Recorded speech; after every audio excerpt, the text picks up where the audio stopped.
Hello guys, good morning. Magluto ako ng guys. Magluto ko kamote para na ipanyog to ba. Ang kamote Yan. Kuha muna ako ng tubig kasi lagyan ko ng tubig. Doon kasi siya lutuin sa sa doon siya lutuin sa pa. Sa tawag doon, sa tingko. 3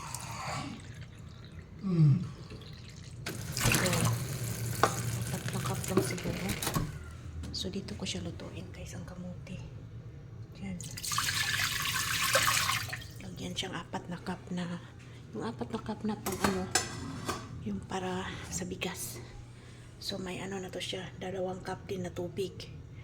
So ilagay ko siya dyan. Yan. Tapos takpan. Tapos iun ko siya. Yan na siya guys. So yan kadali magluto ng kamote. Magluto ako ng kamote para may ulam at tanghalian ako mamaya kasi wala kasi dito si madam. Kaya ako lang nagluto. Ayan, kakainin ko mamaya kamote. So after nyan, pag mag-click na to dito, parang rice cooker lang siya ba? Pag na siya dito, up. So tapos na siya. Ganyan din dito, pwede din siya dito magluto ka ng yung mga matitikas na pagkain, yung buto, mga ribs, mga dyan, pwede siya lutuin.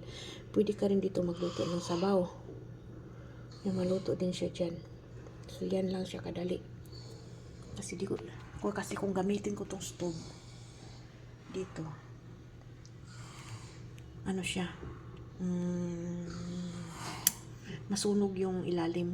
Kaya dyan, dito, hindi kasi masunog dyan. Hindi masunog yung pagkain pag dito niluto. Yan lang guys. Bye bye. Maya may ulam na, may kanin na ako kasi may kamuti na. Bye bye guys.